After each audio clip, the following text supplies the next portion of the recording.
When my HOA fined me for building a small wheelchair ramp for my disabled mom, I decided to destroy their little empire, legally. It all began in a quiet, picture-perfect neighborhood called Silver Pines, the kind of place where lawns looked identical, mailboxes gleamed the same shade of white, and every resident pretended to love their HOA. For a while, I tried to blend in. My only goal was to care for my elderly mother, whose health had declined after an accident. One day, I installed a small wooden ramp at the front door so her wheelchair could move easily. It wasn't fancy, just functional, but within a week, a notice appeared on my door. The HOA had fined me $500 for unauthorized structural modifications. I thought it was a mistake.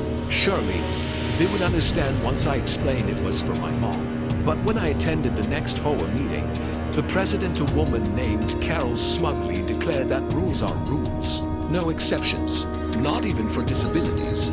That fine turned into two more, one for improper lawn edging, another for non-compliant ramp color.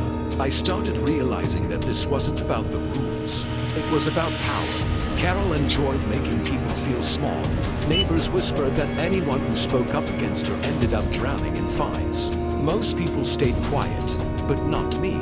I decided to fight back, not with anger, but with paperwork. I started reading the HOA's bylaws, every single page. Most residents never bothered, but as I went deeper, I discovered something shocking.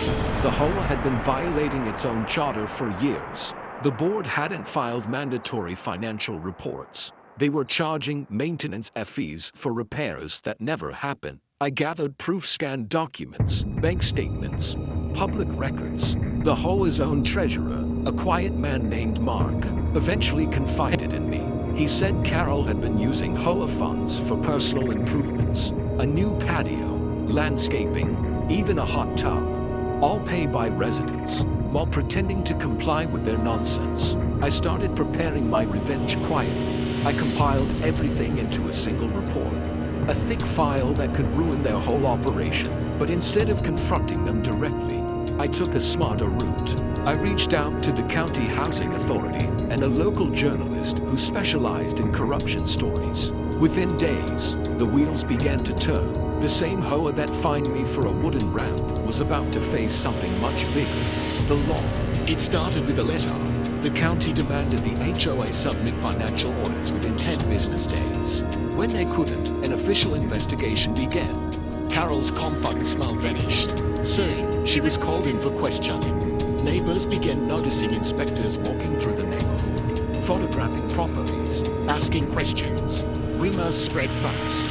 The one-speed HOA president now avoided everyone's eyes.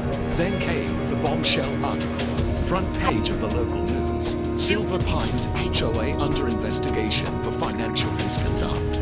The story included pictures, quotes, and even direct statements from residents. My rent photo was right there, a symbol of everything wrong with their system.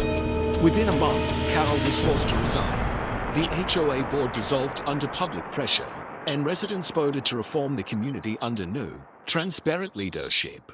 For the first time, people smiled at each other again. No more threats, no more pointless fines. I rebuilt the ramp, this time painted blue, my mom's favorite color.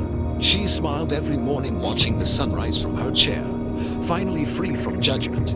The new HOA president personally apologized and promised to implement disability-friendly policies. The neighborhood changed forever. People started helping each other with lawns, fences, and gardens instead of reporting each other for petty violations. As for Carol, she moved away quietly. I later heard her new HOA refused to let her join the board again. Her reputation followed her. Looking back, I realized something powerful. Sometimes revenge isn't about anger.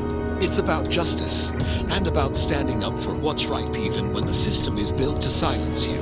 Because when power becomes cruelty, the best revenge is the truth.